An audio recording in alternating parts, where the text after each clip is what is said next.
Assalamualaikum warahmatullahi wabarakatuh. Perkenalkan, nama saya Agus Salim Nasution, kelas BPIC semester 3, mata kuliah Retorika Dakwah dengan dosen pengampu Ibu Dr. Katibah MA. Video ini dibuat untuk memenuhi tugas ulangan tengah semester mata kuliah Retorika Dakwah. Baiklah, ini hasil resume saya. Bab 1, sekilas tentang retorika. Penyajian materi sekilas tentang retorika. Pertama, istilah retorika. Retorika berasal dari bahasa Inggris retorik dan bersumber dari bahasa Latin retorika, yang berarti ilmu berbicara. Retorika sebagai ilmu memiliki sifat-sifat rasional, empiris, umum, dan akumulatif. Istilah retorika pada awalnya diperkenalkan oleh Aristoteles tahun 384 sampai 322 sebelum Masehi. Setelah itu istilah retorika menyebar luas dan digunakan dalam berbagai bidang seperti politik, ekonomi, kesenian, jurnalistik, pendidikan, dan lain-lain. Oleh karena itu, terkadang muncul ungkapan retorika politik, retorika dagang, retorika jurnalistik, dan sebagainya. Pada awalnya, retorika tidak dipandang sebagai ilmu, tetapi sebagai kecakapan berpidato. Kaum sofis bahkan memandang retorika sebagai alat untuk memenangkan suatu kasus. Aristoteles dengan tegas mengatakan bahwa retorika adalah ilmu tersendiri yang memiliki kedudukan yang sejajar dengan ilmu lain. Sebagai sebuah ilmu, retorika pun menampilkan kebenaran dengan menata tutur secara efektif dan etis, bukan bombastis dan kosong tanpa isi. Perubahan pandangan tentang retorika mulai muncul pada pertengahan abad ke-20. Seiring dengan berjalannya waktu dan berkembangnya zaman, muncul pandangan-pandangan negatif tentang retorika. Pandangan-pandangan tersebut antara lain: pertama, retorika dianggap sebagai kemampuan menggunakan bahasa yang indah yang dapat mempesona orang lain, tetapi tidak mempunyai isi. Yang kedua, retorika dianggap sebagai penggunaan bahasa belaka yang jauh dari realitas, sehingga muncul ungkapan, ini realitas atau hanya retorika belaka dan tidak bisa dipercaya. Yang ketiga, retorika dianggap sebagai gaya bahasa atau gaya penyajian saja. Yang keempat, retorika dianggap sebagai sebutan untuk semua bentuk komunikasi dengan media apapun. 2. Pengertian retorika. Rumusan-rumusan pengertian atau definisi mengenai retorika berikut merupakan penjernihan rumusan Aristoteles yang dilakukan oleh W.S. Roberts, yakni salah seorang ahli retorika yang menerjemahkan buku retorika Aristoteles. A. Retorika adalah seni mengafeksi atau menarik minat pihak lain dengan berbicara dengan cara mengatur unsur-unsur pembicaraan begitu rupa untuk meraih respon pendengar. Yang B. Retorika adalah seni yang mengajarkan kaidah dasar pemakaian bahasa yang efektif. Yang C. Retorika adalah seni berbicara yang dapat mempersuasi dan dapat memberikan informasi yang rasional kepada pihak lain. Yang D. Retorika adalah upaya pemilihan bentuk pengungkapan yang efektif dengan cara lain yang mampu memukau. Dan yang terakhir E. Retorika adalah ide atau gagasan untuk mempersuasi. Maka esensi retorika adalah upaya-upaya yang dilakukan pembicara pada bahasa lisan dan penulis pada bahasa tulisan dalam memilih bentuk ungkapan yang dianggap paling efektif untuk menarik perhatian pendengar atau pembaca. Hakikat retorika adalah kemampuan berkomunikasi secara efektif dengan menjelaskan bahasa sebagai alatnya. Jadi istilah persuasif dalam retorika adalah persuasif dalam penyajian kemungkinan-kemungkinan yang diberikan kepada pendengar atau pembaca. Retorika juga sangat memperhatikan etika. Karena itu etika juga menjadi ciri utama retorika. Dalam proses komunikasi, etika harus dijunjung tinggi oleh retorika. Pendapat tentang keduanya dikemukakan sebagai berikut. Yang pertama, public speaking atau public speaking. Retorika merupakan suatu komunikasi di mana komunikator berhadapan langsung dengan massa atau dengan komunikan atau audiens. Yang kedua, public speaking atau retorika digolongkan pada komunikasi massa. Hal ini karena public speaking atau retorika harus dibedakan dengan pidato-pidato lain. Yang C, retorika dan pidato dibedakan sebagai berikut. Pertama, retorika diidentikan dengan public speaking, yakni salah satu bentuk komunikasi dengan audiens yang cukup banyak. Yang kedua, pidato dapat terjadi dalam suatu group communication atau kelompok kecil, misalnya ceramah dalam kelas, atau large group communication atau kelompok besar. Yang ketiga, unsur pendukung retorika. Keempat unsur ini merupakan pendukung utama retorika. Jika unsur-unsur ini diabaikan, maka terjadi penyimpangan hakikat retorika. Yang pertama, bahasa. Bahasa merupakan pendukung utama retorika. Boleh dikatakan bahwa tanpa bahasa maka tidak ada retorika. Bahasa berhubungan dengan penyajian pesan dalam komunikasi. Yang kedua, etika dan nilai moral. Etika dan nilai moral adalah hal yang penting dalam retorika. Adanya etika dan nilai moral dalam retorika menjadikan aktivitas komunikasi yang dilakukan bertanggung jawab. Yang ketiga, penalaran yang benar. Penyampaian pesan dan komunikasi harus didukung oleh penalaran yang benar agar pesan yang disampaikan mempunyai kekuatan atau landasan. Yang keempat, pengetahuan yang memadai. Jika tidak ditunjang oleh pengetahuan yang memadai, maka penyampai pesan bisa menjadi tukang bual. Komunikator harus memahami benar tentang apa yang ingin disampaikan. Bab kedua, sejarah dan perkembangan retorika. Sejarah dan perkembangan retorika. Sejarah retorika sangat panjang. Retorika sudah ada sejak manusia lahir, namun sebagai seni yang dipelajari mulai abad ke-5 sebelum Masehi, ketika kaum sofis di Yunani mengembara dari satu tempat ke tempat lain untuk mengajarkan pengetahuan tentang politik dan pemerintahan dengan penekanan terutama pada kemampuan berpidato. Perkembangan retorika Yunani. Retorika berkembang pada masa Yunani. Menjelaskan bahwa pada masa ini retorika mengalami masa kejayaan. Pada masa ini, orang Yunani banyak memperkuat kemuliaan hidupnya dengan seni dan buah pikiran. Keterampilan menggunakan bahasa, mendapat perhatian dari penguasaan pada masa itu untuk merebut kekuasaan dan melebarkan pengaruhnya.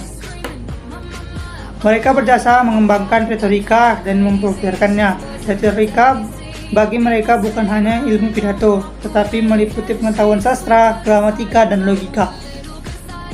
Uraian sistematis retorika yang pertama diletakkan oleh orang Syrakus, sebuah koloni Yunani di Pulau Sicilia. Bertahun-tahun koloni ini diperintah oleh para tiran. Tiran dimanapun dan pada zaman apapun senang menggusur tanah rakyat. Kira-kira 465 sebelum Masehi, rakyat melancarkan revolusi. Diktator ditumbangkan dan demokrasi ditegakkan. Selain Syrakus, terdapat banyak tokoh retorika yang lain pada masa Yunani, diantaranya Gorgias dari kaum sofisme. Ia mengatakan bahwa kebenaran suatu pendapat hanya dapat dibuktikan jika tercapai kemenangan dalam pembicaraan.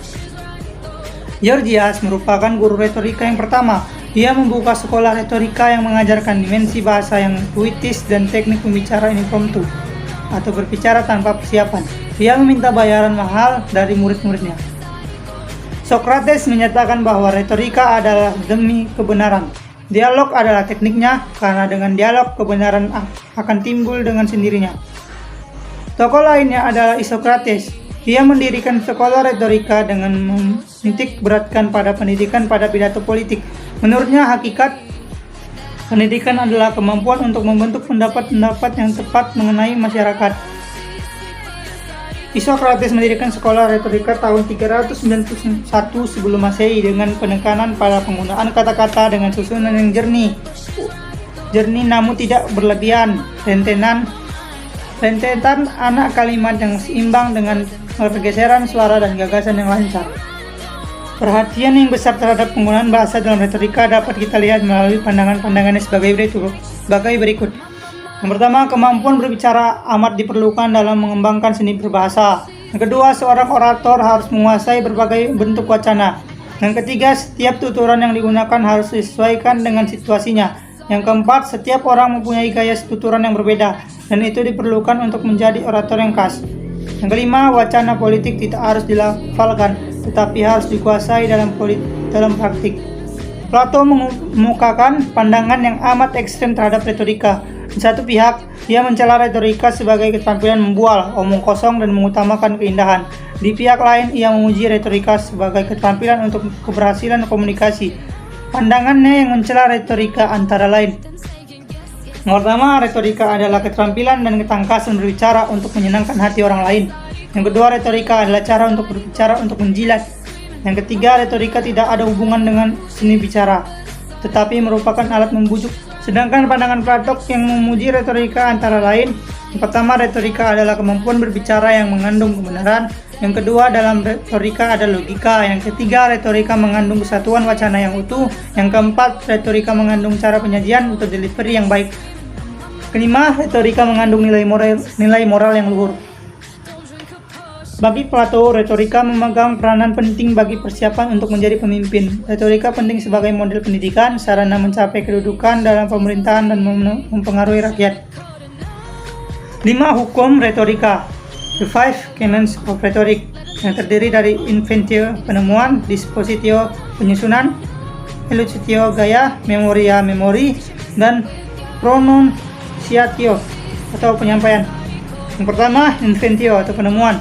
Pada tahap ini, pembicara menggali topik dan penelitian khalayak untuk mengetahui metode khusus persuasi yang paling tepat.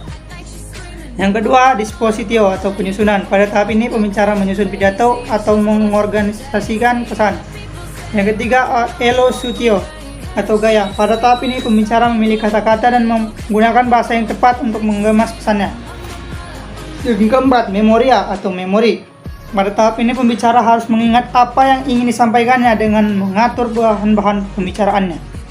Yang kelima, pronunciatio atau penyampaian. Pada tahap ini, pembicara menyampaikan pesannya secara lisan. Demosthenes pendapatnya adalah mengenai retorika dalam demokrasi. Ketika demokrasi menjadi sistem pemerintahan, dengan sendirinya masyarakat memerlukan orang-orang yang mahir berbicara depan umum. Ia adalah ahli pidato yang ulung dan ahli politik. Retorika pada masa Romawi. Orang Romawi selama 200 tahun setelah buku Aristoteles yang berjudul The Art of Rhetorica tidak menambahkan apa-apa yang berarti bagi perkembangan retorika. Buku Ad Herennium yang ditulis dalam bahasa Latin kira-kira 100.000 sebelum Masehi hanya mensistemasikan dengan cara Romawi warisan retorika gaya Yunani. Cicero merupakan orator ulung utama dan pertama dari kalangan bangsa Romawi dengan bukunya yang berjudul The Orator. Teknik yang digunakan oleh Cicero biasanya digunakan oleh orang-orang Yunani kuno, yaitu dengan dialog dan drama. Cicero juga percaya bahwa efek pidato akan baik jika yang berpidato orang baik juga, atau dikenal dengan istilah good man speak well. Retorika abad pertengahan. Abad pertengahan sering disebut juga abad kegelapan, termasuk bagi perkembangan retorika. Ketika agama Kristen berkuasa, retorika dianggap sebagai kesenian jahiliyah. Bahkan orang Kristen pada saat itu melarang mempelajari retorika yang dirumuskan oleh orang-orang Yunani dan Romawi, para penyembah berhala. Suatu abad kemudian, di timur muncul peradaban baru. Seorang nabi menyampaikan firman Tuhan.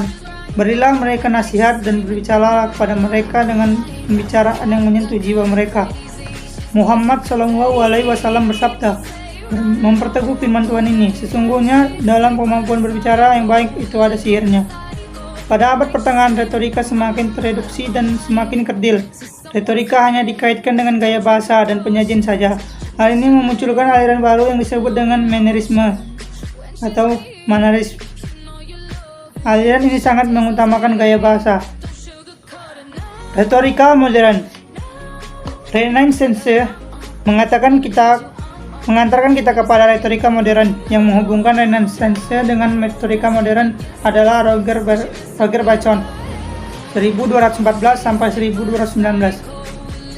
Ia bukan saja memperkenalkan metode eksperimental, tetapi juga pentingnya pengetahuan tentang proses psikologis dalam studi retorika. Ada 3 aliran dalam retorika modern, yaitu epistemologis adalah aliran utama dalam retorika modern yang menekankan pada proses psikologis. Aliran kedua dikenal dengan belles lettres atau bahasa Prancis yang berarti tulisan yang indah. Aliran ketiga disebut dengan gerakan elocutionis, menekankan pada teknik penyampaian pidato. Berikut adalah sebagian dari tokoh-tokoh retorika modern. Yang pertama, James Aquinas. Dia adalah perintis penggunaan psikologi modern. Dalam pidatonya, bukunya Public Speaking terbit tahun 1917 menggunakan teori psikologi dan dari William James dan Ebert Tishner. Yang kedua, Charles Henry Wolbert. Ia pun termasuk pendiri The Speech Communication Association of America. Kali ini psikologi yang amat mempengaruhinya adalah behaviorisme dari John B. Yang ketiga, William Northwood Briggins. Berbeda dengan Wolbert yang menitikberatkan logika, Briggins menekankan faktor keinginan atau desire sebagai unsur persuasi. Keyakinan jarang merupakan hasil pemikiran. Keempat, Alan Hammonre. Bukunya Principles and Types of Speech banyak digunakan dalam buku Rahmat 2007. Dimulai pada pertengahan tahun 20-an, Monroe beserta stafnya meneliti proses motivasi. Bab 3. Retorika sebagai ilmu. Retorika sebagai ilmu. Tokoh pertama yang menyatakan retorika sebagai ilmu yang berdiri sendiri adalah Aristoteles. Sebelum itu kedudukan retorika tidak begitu jelas. Pada umumnya retorika hanya dikenal sebagai kecakapan berpidato. Aristoteles memiliki pandangan lain. Ia menyatakan bahwa retorika adalah subjek yang sistematiknya sendiri. Sebagaimana ilmu-ilmu yang lain yang memiliki ontologi, epistemologi, dan aksiologi sendiri. Ontologi retorika. Ontologi berarti objek, pokok persoalan atau masalah yang dikaji. Aristoteles menekankan bahwa retorika adalah suatu pokok persoalan atau objek yang dapat digambarkan secara sistematis, sebagaimana halnya dengan ilmu-ilmu yang lain.